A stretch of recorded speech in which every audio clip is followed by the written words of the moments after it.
Welcome, everyone, through all time and space to an all-new episode of Weebs on the Weekends, a podcast where we break down the anime news highlights of the week and give a retrospective look at anime that premiered 10 years ago. Today's episode will be covering the news from the first week of February 2021 and give our thoughts on the first 3 episodes of the 2011 anime Fractale. My name is Jay Johnson. I'm a part-time weeb and full-time English language sensei. And with me, as always, is my co-host Sam Martinez, part-time weeb and full-time automail mechanic. Now, Sam, I gotta talk to you about JJK, your favorite anime of all time, because this latest episode got me feeling such a way of, like, how does Mappa just make animation beautiful like this? And it's a crime. It's like so it was just high tier. I know.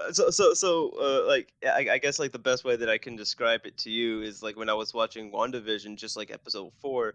Like I liked the show up until that point, and then episode 4 just blew everything out of the water. It's like this episode has no right being as good as it is. Is that what you're saying right now? Like with this latest episode, at least like in terms of like the drawing and art styles, like it has been good up to this point, and then you're just sort of just like gush and you're like, why did they just use all their money in this episode?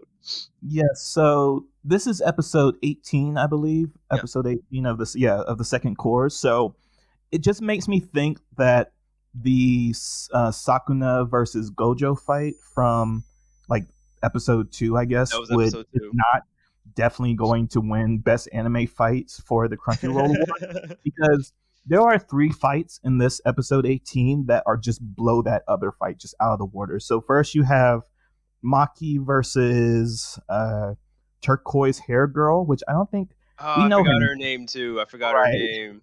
But she uses like Shadow Blade style and is like really well. It would be OP if we didn't see before Yuji dodge it before. And if she didn't go up against 2 physically like superhuman, right? If she went against like somebody that was more her peers, like okay, she's OP, but like she went up against like the JJK equivalent of Captain America in their universe. It's just like yeah, she went against Captain America and Winter Soldier, and like exactly 2 episodes apart. But yeah, so we have that first fight, which is done relatively quick because, for one, Maki is just like she's stuck at grade 4, but she's actually a grade 2 in like combat ability. After that, you have oh wow, I actually don't know the Hammer Girl's name either. Wow, Nobara, I think. Oh yeah, Nobara, yeah. And then also the witch, which I don't know her name. Why did I bring this up when I don't know the character's name? But yeah, a witch versus Discount Kiki. Yeah, but she has like a wind affinity, so like her magic is wind use, and then she's going against a straw doll hammer user. And then the last fight is Maki against her sister, who uses a gun. Which who uses a gun, but it's not spiritual. It looks like just a regular gun. But anyways, the animation, they blew all of their budget here, and I hope, knowing Studio Mappa, that they did this because the next couple of episodes are going to be just mind-blowingly animated as well, because it looks like the organized cursed spirits, the main antagonists of the show, are going to actually attack. So I've read the manga. It's going to get real quick. Good. Yeah. So it's just a thing of every scene in this episode is just Mappa going S tier animation, money, balls to the wall, and they do fight animation or choreography just so well. It just looks so okay. Sorry, I'm so excited that I want to watch this episode again. I watched it today, and I'm like, I'm kind of just still living in the moment of watching it in my head, and I want to go watch it. You're in that episode high. I have to say, like, don't forget about the episode right before where we saw Panda put the work in. Oh my goodness, bro! I had Designer's song stuck in my head, going Panda, Panda, Panda, Panda. Yeah, Panda got a lot of show, and I'm glad that they brought a lot of development into his character, because that's what JJK is doing very well. It makes you sympathize with all these somewhat tragic characters and know that they're real humans kind of dealing with a inhuman situation, fighting curses. So that's what I like to see. So I'm looking forward to the rest of JJK. but the but rest. you brought it up, right? So which of those 3 fights was your favorite? Oh, my favorite just because it's. Oh, that's hard to say. Okay, I guess it has to be the first one, the Maki versus Turquoise Hair Girl, just because you get the lowdown from Gojo and the other teachers is that she's only in the position that she's in because she's part of a powerful family, and they get. And the family was working against her, Yeah, and essentially. her family's working against her, and it's like, oh my gosh, the emotional aspect of it is just top tier. And like, oh yeah, you totally didn't tell me. So like, the turquoise girl works with Mai, and Mai was like, oh yeah, she's a low level sorcerer. You won't have any problems at all. It is just like the funny setup to her face Yes. realizing, oh no, I'm about to get my shit pushed in, and it's just like the, the comedic aspect to that is Yes. like beautiful, but then the animation just adds on to it because you see two, you know, only this is a female heavy episode, but seeing these two Yes, high yes. class female warriors just going at it and not letting either their gender or their history be a part of that. And then in the next fight, there's It's two women all talking about about the beauty. gender And history right, yeah. So within the sorcerer world, and I would have to say, like, that fight was my favorite, mainly because Nobara, my best girl for the series, she won the emotional as well as the physical fight, and it was nice because she was matter of fact and she was concise, even though she wasn't eloquent with what she said, but she was straight to the point and she got to the core of to the subject. And oh my goodness, the Pico hammer. Yes. I'm just like, go ahead, girl. Get get that Amy Rose hammer out here. Show her the business. Amy Rose. I was thinking Super Smash Brothers when the hammer doesn't actually act as a hammer, but it does the Yeah. Ding ding ding toy, ding yeah, ding. ding ding ding sound. Yeah, so I was thinking about that. But yeah, overall, man, this episode just shines. If Attack on Titan follows through with the previous episode, maybe I'm gonna change my tune about the best episode for this week of anime. But for right now, JJK just has it in the bag. So Sam, now that we talked about JJK, let's talk about more JJK because you got the news for us this Exactly. week. We're just on the JJK train kick right now. So, just a little bit of the news that we have here. There was an official Twitter or tweet from the Jujutsu Kaisen official Twitter account saying that there will be a fan book released on March 4th that will feature a 10-page discussion between Geke Akutami, the creator and writer of Jujutsu Kaisen, and with Tite Kubo, who is the creator and author of Bleach. And it's about them discussing. It seems as though Akutami is going to be the one interviewing Kubo because it seems as though they're mainly going to be talking the similarities between Jujutsu Kaisen and Bleach. And they also mentioned in the tweet that there will be an artist rendition of their favorite characters and the respective pieces. So, for instance, Akutami, the Jujutsu creator, is going to draw a character from Bleach that's his favorite, and Tite Kubo is going to do the same for Jujutsu Kaisen. And with that being said, it was just very interesting that Akutami was or admitted that he was a huge fan of Bleach and that Bleach was a big proponent in why he wrote Jujutsu Kaisen. And from your opinion, did you know about this or did you feel any Bleach themes or similarities in watching Jujutsu Kaisen J? It was it was funny enough that I got definitely on the train of how JJK is similar to Naruto Mhm.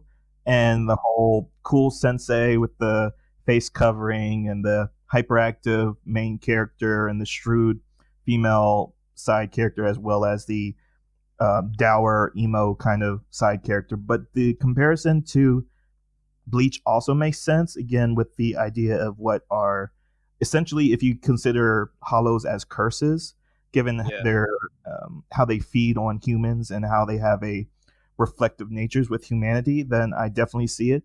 But I'm very interested that this is coming up now. I mean, Juju Kaisen is like outperforming most manga in Japan right now. I mean, the uptick of sales for the manga is like exploded this past year, or 2020.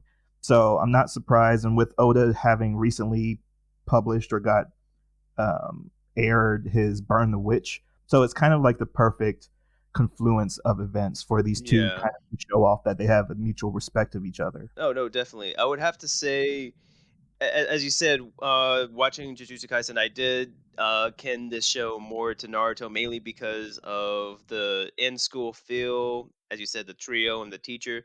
But after seeing Akutami saying that he took heavy influences from Kubo, I can more or less see. I think his name is Gojo, the teacher. It's Gojo, right? It's not Goto. I always get their two names mixed up because there's always like a one letter difference. Yeah, Gojo. Gojo. I can see Gojo being a younger representation of Kisuke Urahara, Hat and Clogs, the guy that takes Ichigo in the beginning and teaches him how to use his Zanpakuto. I can see that being the case. I'm trying to think of another. I would say probably because we just talked about it, how prevalent he made female characters. Akutami did in this previous episode. I can see that being an influence from Bleach now that I think about because Bleach has very strong female characters too, and they have a lot of time in the spotlight as well. Right, and there's also the side elements of like the antagonist being a organized uh, group of hollows or slash curses, and then also having one of their leaders being a member of the opposing hero side, and then leading the Mhm. curses or hollows being Aizen. And I don't know what the dude that betrayed the sorcerer school's name is, but yeah, they talk about that Him. like 2 episodes ago, where he staged this giant curse movement or breach on a city, and then that how we got Toto getting his introduction, showing that he's like not he's a special grade sorcerer to take on, like would be on the same level of Gojo and his performance. So it's really interesting that a good homage isn't really like pointed. So you do kind of have to take, if it's really good, if it's taking really good inspiration, you're not able to see it until the author says, oh, this is actually a reference to something I saw in Bleach, and I wanted to take that and form that idea into my own. So it's good that he's coming out with that now, saying, I'm going to pay respect to like the ones that came before me. So I'm going to look forward to this fan book. No, no, I definitely appreciate what you said, and I agree with you too. Whereas true homage, you don't necessarily know where the influence comes from until the author acknowledges it. And as you said, I do like how he's taken the time to sort of reflect on the giants or the people who've paved the way to allow his work to become as popular as it was. Because if it wasn't for Bleach or other supernatural animes that made as big a splash as they did with the quote unquote supernatural horror genre, I don't think people would be as receptive to Jujutsu Kaisen as it has been. So, on to the next bit of news. It being Sam, of course, I have to try to uh, sneak some mecha into here, and it being a franchise that you enjoy as well, Jay, I would like to get your thoughts on this.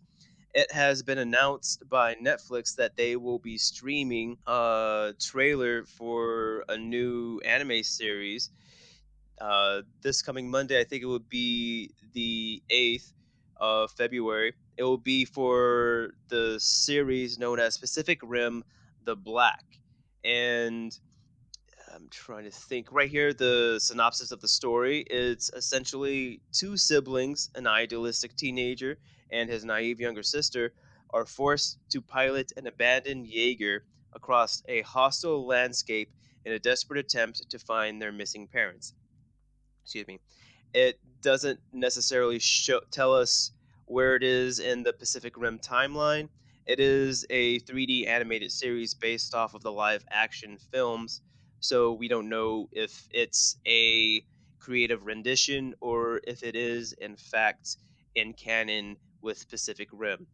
And the debut of the anime is supposed to be on March 4th as well. Seems like a lot of things are happening in March, it seems.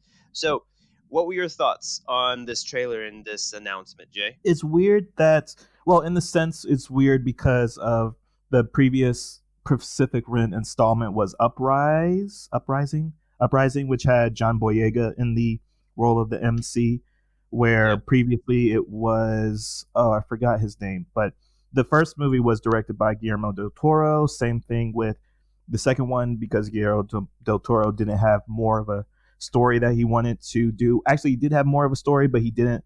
The studio that produced it didn't want to go in the direction that he wanted to take the film, so they changed out directors.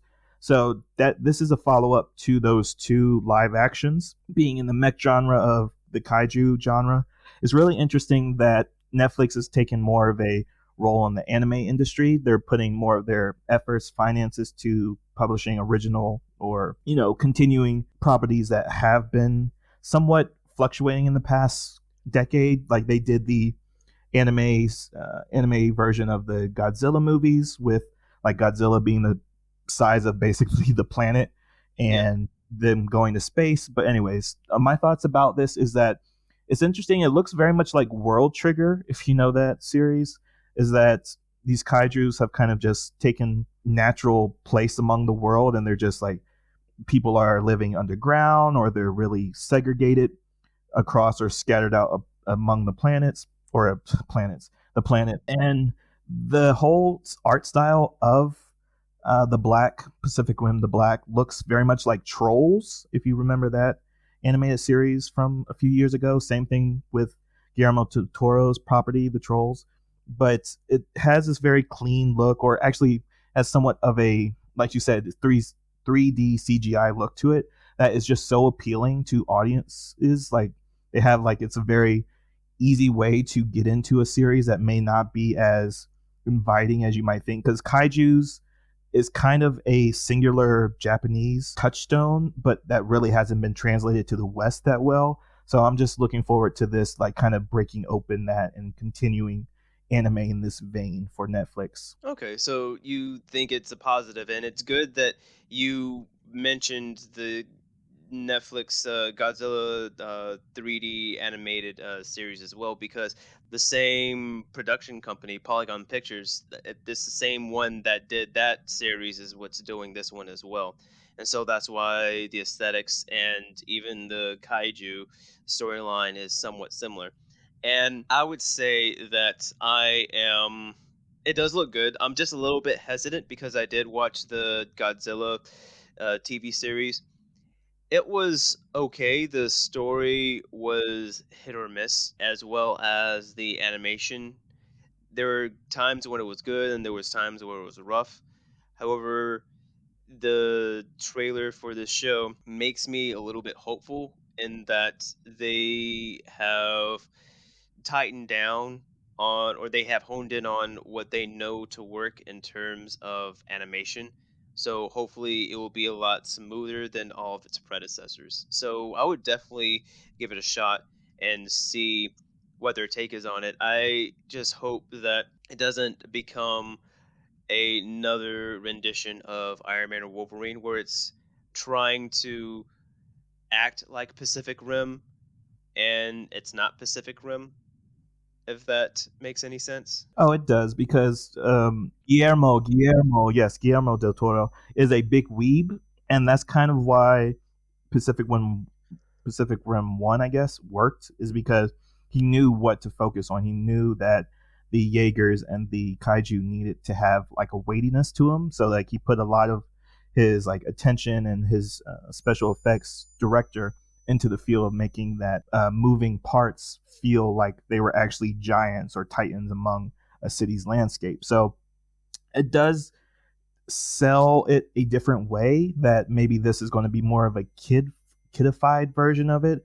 But I do get that concern that it's going to be maybe too inviting, that it kind of loses its roots or tropes and just kind of become a poor representation of what the kaiju genre actually is. All we can do is wait till March 4th and be hopeful. So, the last bit of news that I have here today, it has to do with Demon Slayer, another anime that's been our news in and out for the couple last few weeks. And there's an announcement that in the second fan book that the author Goyo Haru Gotuge has written, it's going to be shipped out. Let's see. I think it was shipped out this last Thursday from what I'm reading on the article. So it would be on February the 4th. It's going to be containing some let's see. I'm trying. Oh, it's containing some thoughts that he has on writing his new work, and he mentioned that he has been watching a lot of old school sci-fi movies with aliens, and he would like to make a new series that's a sci-fi rom-com. And he says that would make even creators break out in 8-pack abs, I guess, just in terms of how funny it's going to be. And he, in this book, it's also going to include 3 new one-shot manga exclusives for the art book. And I'm just trying to see because they have other stuff right here, because they mentioned, as you said earlier, about how One Piece became really popular in terms of selling in 2019. They just go on to say how Demon Slayer was the second highest manga that was sold in 2019 compared to One Piece, and they had over 102 million copies sold by last December 6th. So I just wanted to get your thoughts a little bit, Jay, on what do you think about the writer for Demon Slayer trying his hand in science fiction and rom com? And which movies do you think that he would be pulling from for inspiration? Oh wow, that's really hard to say because Demon Slayer Yeah. is one his only singular work right now. So it's really hard to say what is actually his writing style, what is his, like, you could say that Demon Slayer is good, but it's one of those situations of is he able to repeat his success? So maybe he had strong feelings with Demon Slayer moving forward, and that preview or like that little expert excerpt that you said is not really that whole entailing to what he's really thinking about. Like, okay, so yes, it's a funny joke and about the abs and saying like, oh yeah, they're going to laugh so hard that romantic comedy in space. Yeah. So not to say that that's not a genre that doesn't work, but to say that he's going to have another success. Kind of thinking about the author of Naruto, and he had a follow up series of a Oh, Samurai 8 or 8 Samurai. yeah, Samurai 8, and how that was basically critically um, audience rejected, and it got a very Really? short runtime. Yeah, it Oh was. my goodness. I've read a little bit of it. It was pretty good. I thought that it was still going. I didn't know that it had problems. It's one of those things of following up a great success. It was just the whole idea of, oh, this is not Naruto kind of case, and we see that Yeah. like with Fire Force most recently with the same with the author of Rave Master and Soul Eater. That, you know, a lot of people had mixed feelings about Fire Force and how it ended with this recent season. It doesn't feel like it's going to continue past. So to say that Yeah. Gotogi, the author of Demon Slayer, has something else in him that's as great as Demon Slayer is kind of too early to say. But given the how powerful and how delivering the finale of Demon Slayer was, I am willing to give him a chance to say, "Oh, do whatever you want next." Oh, that's fair. I would say it was just interesting the type of genre that he wanted to tackle, because I never really thought about rom com and sci fi being in the same vein. And then I thought about one of your favorites, Space Dandy, where it was basically a science sci fi romp, and it was fun and it was basically comedic. So at least when he says that, I that is what I'm trying to expect, but I don't know if it's going to be anything that wild, because how he constructed the Demon Slayer world, it was, I would say, the Demon Slayer world, it seems realistic in the sense of the way that he has the demons. they're not too supernatural to where if you look at them, it doesn't seem like they don't belong in their own world, right? It's as though everything just meshes and gels well, and even though it is supernatural, it seems fairly normal. It's not overflowing in the sense of, say, when I'm trying to think of another example. Say, the only thing that I can think of is comparing the. Have you ever watched the Star Wars movies, the original versus when George Lucas went back and added some effects to add in people? I would say it's a little bit like that, whereas Demon Slayer, it's more akin to the original Star Wars, where it seems normal. Like there's aliens, but there's not too many. But you can tell that aliens are present. It seems normal. Whereas the George Lucas, like if you were able to compare one to the other, where you see the special effects added on, it's sort of like an information overload. Even when you're on a backwater, dusty planet, it's just a high, dense population of aliens, and it feels a bit jarring. Because there does seem to be in that I keep saying expert, but excerpt that he just says sci-fi rom-com, right? He doesn't say Yes. space opera or high fantasy concept of sci-fi. So it can be that jumping from Demon Slayer, like which is like Edo period kind of historic drama, into like sci-fi rom-com kind of seems like a distant leap. But if he doesn't take it in the direction of multiple like alien societies or too advanced sci-fi, then it's definitely possible that if he has a strong comedic sense, which Demon Slayer does have some comedy in it, especially with the character of Zenitsu, Yes. or Nosuke. Actually, there's a lot of comedy inside of Demon Slayer now. Especially between those two, like Zenitsu and Inosuke, just Right. those two back and forth. Ugh, it's Right. So if chef that's kiss. the kind of dynamic that he's going to take and make it more into like the comedic side of a romance and with not too invasive sci-fi elements, then I can see that he can make that leap pretty easily then. Yeah, no, and now that I think about it, this is actually a perfect segue to the anime because we had just watched a sci-fi comedy. Whoa, no, a sci-fi with strong comedic elements and some slight romance elements too. What do you say, Jay? Or do you have some more thoughts on Demon Slayer before we go on? Oh no, we can wrap it up here with the news of the week. So thank you, Sam. So yes, that was the news from the first week of February 2021. And as always, the time codes are going to be in the description because now we're moving on into our 10-year anime review of a series called Fractale. Yes, like the mathematical concept. So this was my pick, Sam, and I wanted to pick this for the main reason of so many good anime can go overlooked. And this is a 11 episode series, again in the genre of sci-fi, like you said. But the one thing that I can say about the series, just right off the bat, is that it's just unbelievably charming. And just to talk about, like, to give you a heads up of what the series is about, this premiered back on January 13th, 2011. It was a Japanese original anime created by the artist collective Mandelbolt Engine. So we covered a Madoka Magica last episode.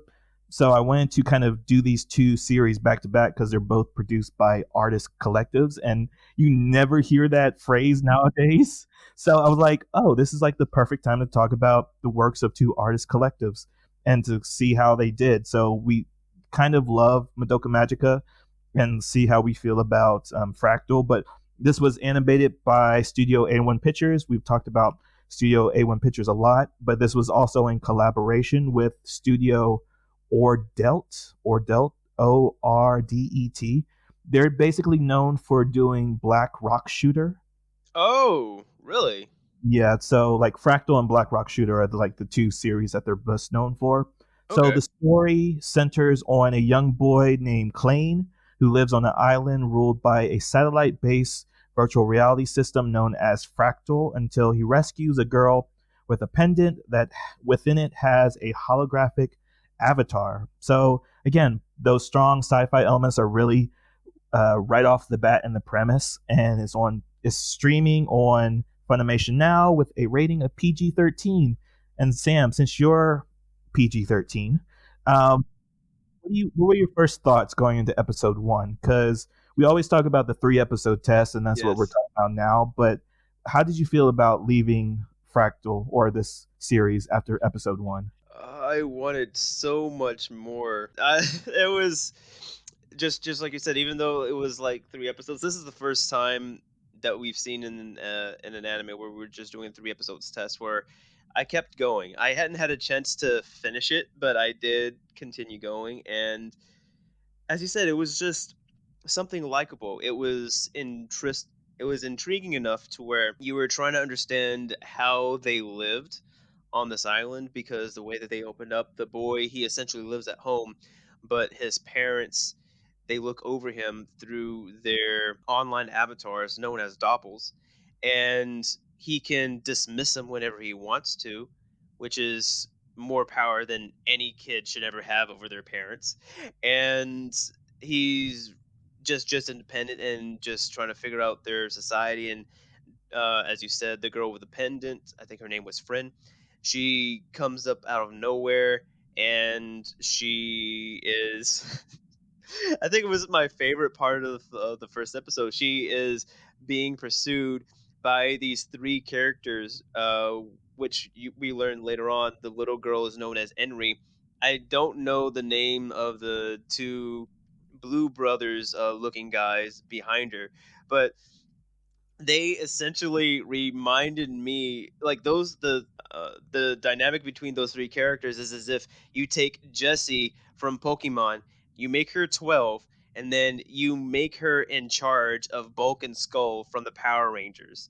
And it's essentially those guys trying to do or complete tasks and missions. And we were just talking about comedy, and their comedic moments are just hilarious, and it's just great, their whole back and forth. And I don't know why, because with the show it feels post-apocalyptic, but it is very light-hearted, and because of how positive everything is, even though there's definitely something wrong that's going on in their society, and there's people that's trying to take steps to address it, it makes me continue to watch. Whereas the issue that I had with Eureka 7, and I wanted to compare it to this one, because like that too is supposed to be a sci-fi romantic, but it was just so knee deep and heavy in the themes that it was trying to do. Like, it just puts you in this negative, depressed state. Whereas the actions that happened in this show, it's just even though serious stuff happens, there's like enough comedy where it's like, okay, things are kind of cool. It's even, like, that serious stuff is happening, but it doesn't take itself too seriously in that sense. And it also has rules that it applies to. So it's not throwing everything out the window, but it's letting you know that it's okay to not be serious 24/7. Yeah, so I wrote down while watching this, like I did write the Team Rocket comparison because they Yes. do when they're like stalking Klein and they're trying to find if what the pennant is supposed to be, or trying to find the missing girl they're looking for. They do the whole bushes against their face as they're stalking him down like a main road, and they're just like hiding behind the bushes like they're invisible. But it feels very much like Lupin the Third, as well as Yes. Gintama kind of comedy and their antics, even with like looking at their body movement. And I wanted to talk about this specifically, is that it feels so 90s, but it also has like the it's like what we talked about with Megalobox. It's using advanced animation technology or methods to mimic how animation was animated in the past. And this looks like an anime straight out of the 90s, but there's so much advanced cinematography going into things. There's advanced direction. So it almost has this Studio Ghibli light kind of feel to it. So like the Yeah, character design exactly. isn't very Ghibli, but if you look at how they do their backgrounds, so it does look like this is taking place. It says it takes place on an island, but it feels very Irish. Irish. It feels like it's set in Ireland because at the very end of each episode there is the ED, which is a Gaelic poem by William Yeats. Yeah, you're correct on that because in my research it says that it's taking place on Galway, which is a city in West Ireland. Okay, that makes sense. Yeah, because you can tell if you know anything about Ireland and how they do like their old pastoral villages. Like they have like a lot of stone walls built in their pastoral towns. It just resonates with that kind of Irish architecture.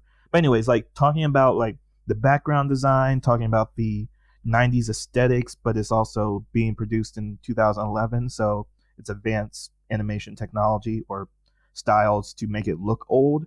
And then the character design, you've kind of seen it before. I would say like it's very close to serial experiment lane, if you know that, back in the late '90s. But like you're familiar with this, like the aesthetic, because it's A1 Pictures. You know they kind of have like somewhat of a bland look, but I'm like so surprised. It's just so beautiful to look at it in this kind of context. Is that it's kind of flat character design, but when you look at how they move, how they talk, how they interact, how they how they frame up against the background, is just so expressive and so excessive, I guess would be the word, that you just have to marvel at it. It's just like a beautiful piece of animation going on. And that's why I'm saying like it's charming. It's just very Yes, charming to look at. definitely it brings you in, and as you said, the expressiveness of the characters show in their body language as well as their actions and their speech. For instance, the hologram girl that was in the pendant, Nissa.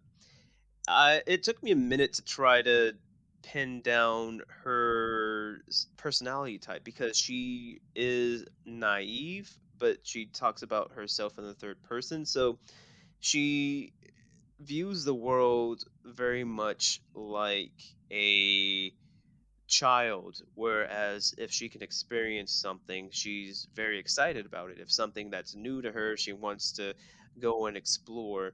And it's funny because Clayne is sort of taken along for the ride, and he has to explain his world a little bit.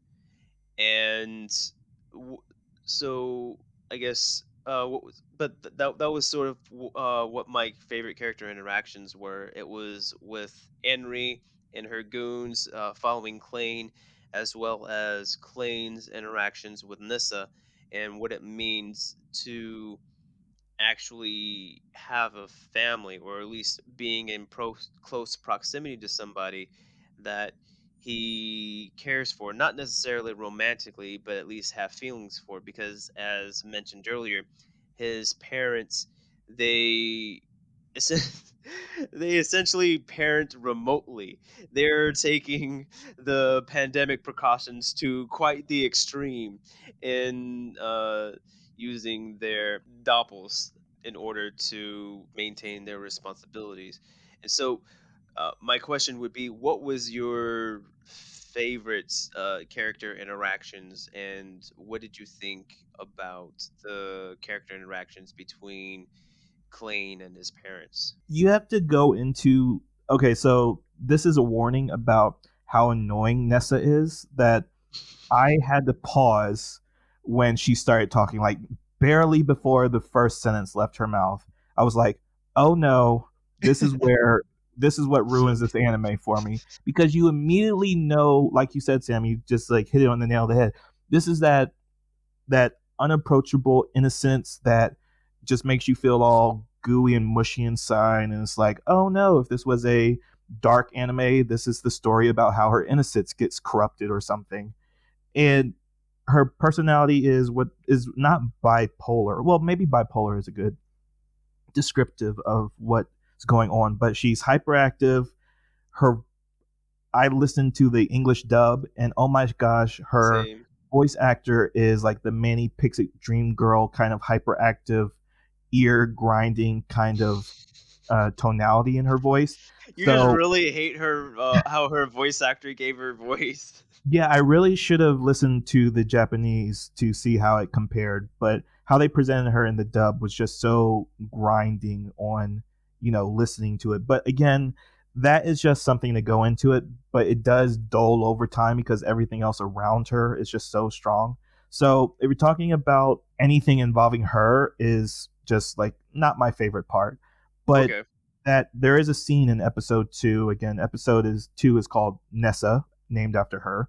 So it's that moment when Klain is sitting down with his parents, and the parents say this line. I really should have written this down, but the mom says, "Well, if we were living under the same house, or if we were living under the same roof, just imagine how restrictive that would be." And like, Oh, yeah, how she akin themselves to being prisoners because they're living under the same roof. yeah, okay, that's the exact line she says. She says like, "It would be like we're all together inside prison." And I'm like, and then you see that on Klain's face, who was like, "Oh, this girl just opened the world for me." Because it's it's amazing how after he has that talk with his parents, he's like, "Oh, I've chosen the life that I live," and it's so amazing to think that this is like episode 2, and it's like Klain has already gone through a whole movie's worth of a character arc of Yeah. meeting a girl, having this responsibility thrust upon him, having this antagonist present itself, and then having this life changing perspective change. It's like he runs out of the house and runs until he can't run anymore. And that's just so beautiful because in this world, there's like this, because the fractal system basically projects itself over the whole world. In the earlier in the early part of the first episode, even we get information about saying the fractal system is God. So at the Yeah. evening and at the morning, all people are supposed to stand up, look in the direction of the Church of Fractal. I guess we don't really get to know more about the church in the first 3 episodes, but you're supposed to look at the church, unblinking, and pray together. So you are praying to this invisible tech, technological God in the sky, and he's like, "Oh." This time, after he has this moment with his parents, he looks away from the church, and you kind of get the feeling, "Oh, this is the first time he's ever done this." So I kind of that was my favorite interaction of him having that Mhm. heart pulling conversation with his parents, saying, "Oh, why bother having a child in this world if this is how you're going to raise them?" And then running out of the house, running to his exhausted and saying, "Oh, now I'm no longer a believer in this all-knowing, all-powerful God." So Yeah.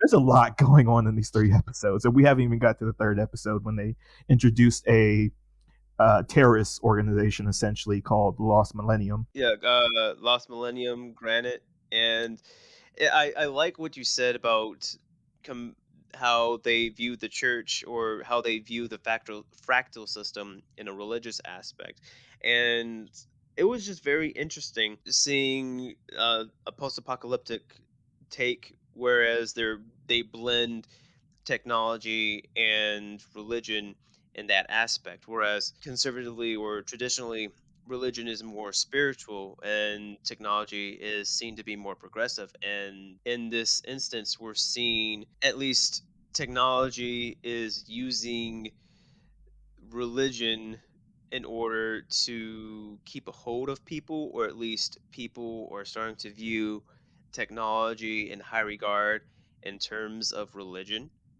What are your thoughts on that? All right, I just had a giant epiphany, and I can't believe Yes. this didn't come to me sooner. This is the future if the Sybil system from Psychopaths goes global. And So well, you're saying that someone Sybil would want to be God in the sky?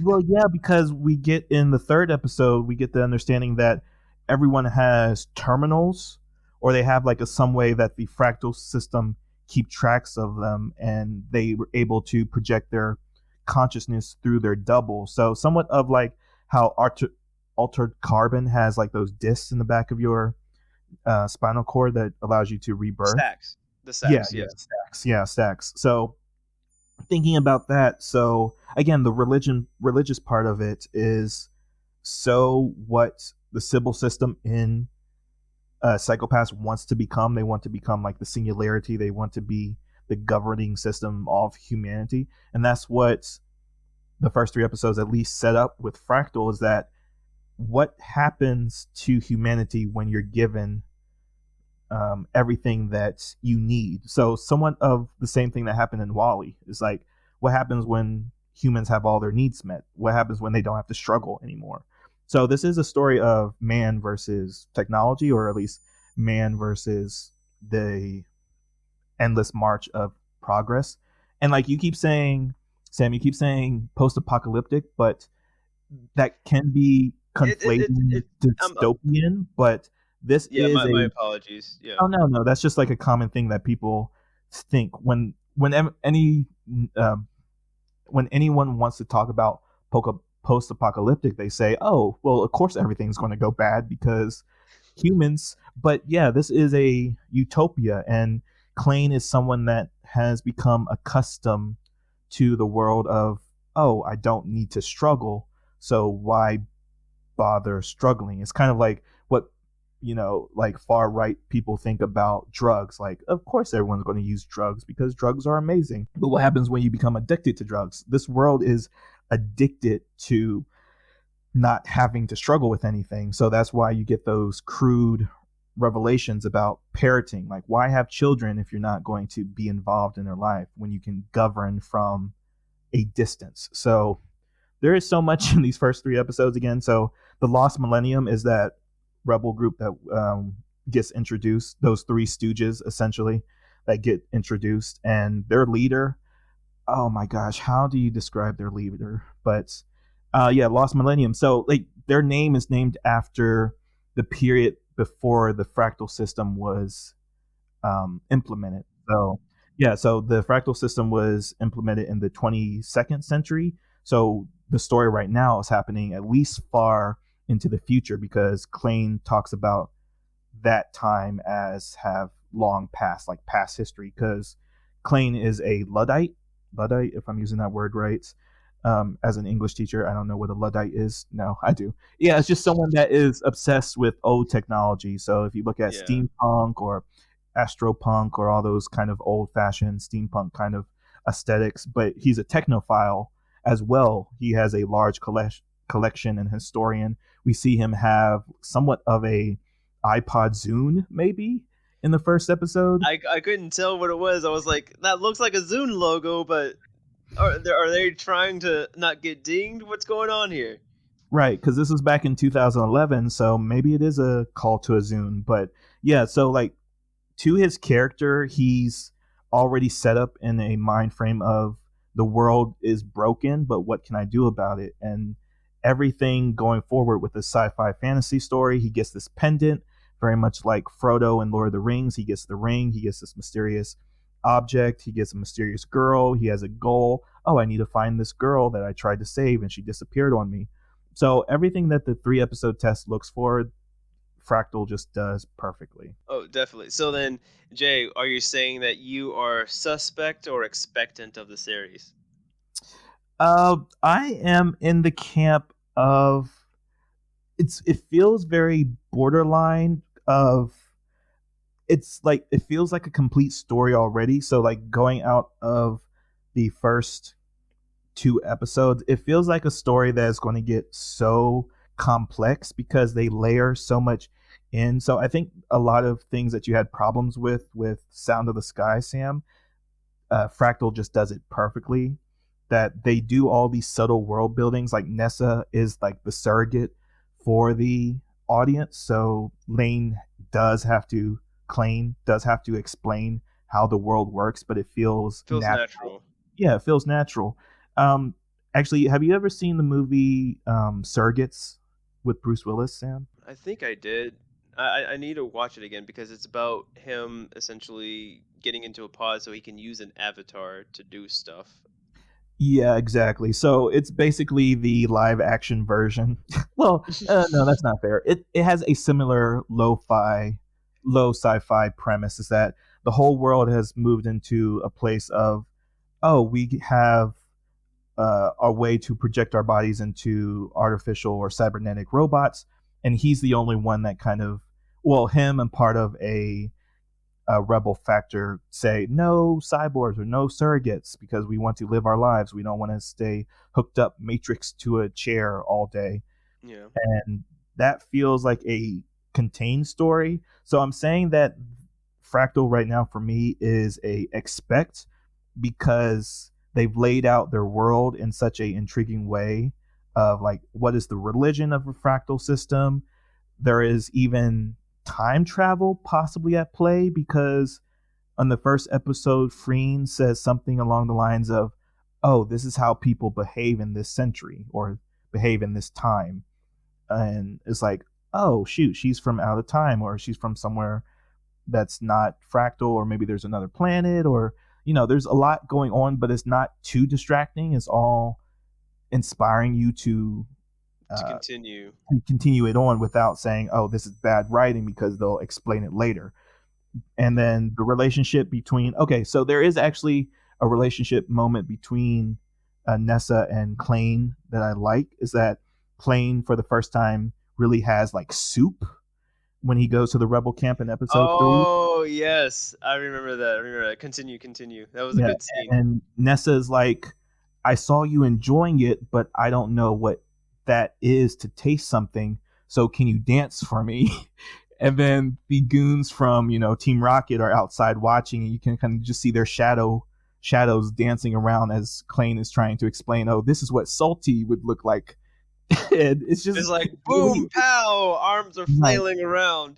Yeah, and you kind of get that, oh, these are kids trying to live in this adult world, because that's kind of what the world has been. It's kind of just been wiped clean of, you know, what it is to be a kid. So it is so enjoyable and charming, like I said at the beginning. So how about you, Sam? How do you feel about expect or suspect? I'm not gonna lie, I was a little suspect at first, mainly because of the end of the third episode. It was a good, uh, it was a good, charming show, and then we get exposed to death. And as you said before, when you're exposed to Nissa, you're sort of on guard because of how naive and how positive she is. You don't necessarily know if the show is trying to take that character and break it down or trying to do something tragic and gruesome to her.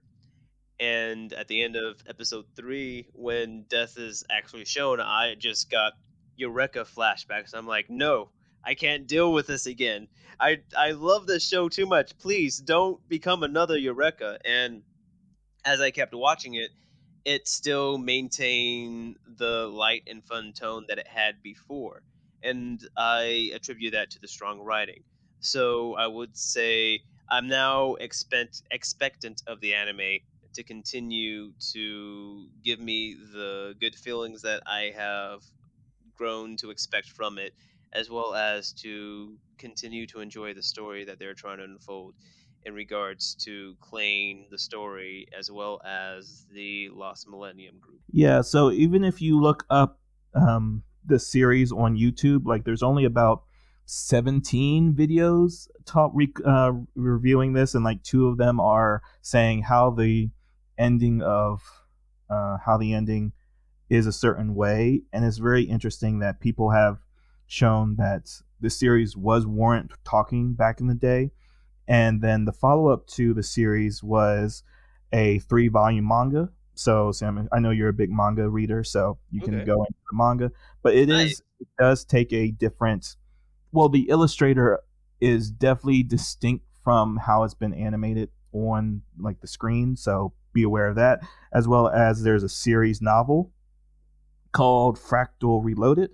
So you also have a novel option. But all to say that this is rating a 6.96 on my anime list. Do you feel like that's a fair score? 6.9? And this is out of 10, right? Because I would Yeah. say, what's average for you? You said average was 5 or a 7. Oh, for like just anime across the board? Yeah. Uh, I don't know. There's more. There's definitely more yeah, garbage tier anime than, average. I mean, that's also, to be fair, like, what is that scale is really hard because, like, again, I grade anime by normie, weeb, and degenerate standards. So I would say a I mean, a 7.5 would be good anime. Good recommendable anime. I would say I would say this would be recommendable, mainly because of how easy it is to digest. And even though the world is complex, it does explain to you in a very natural way.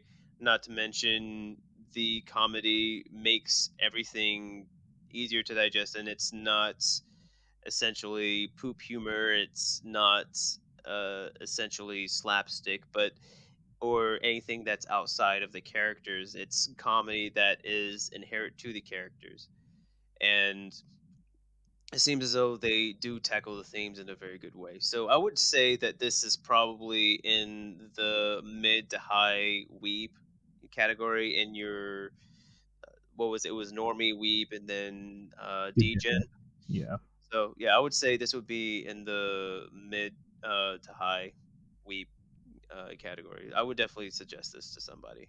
Yeah, I agree too. Yeah, yeah. It's probably that the scoring is probably a little bit lower if the series didn't finish up strongly. So maybe we'll come back to this at the end of the year of best 2011 anime to see if it actually Yeah. holds up. But for the first three episodes, we both give it a expect. So Sam, that wraps up our discussion, our 10-year discussion on Fractale. And next episode, we will be talking about Infinite Stratos, which is a notorious anime for the certain persuasion, I guess. I don't know how you would say that, but it's kind of one of those notorious series for a specific reason, but we'll talk about that next episode. So, Sam, let's wrap this up. Do you have anything to say?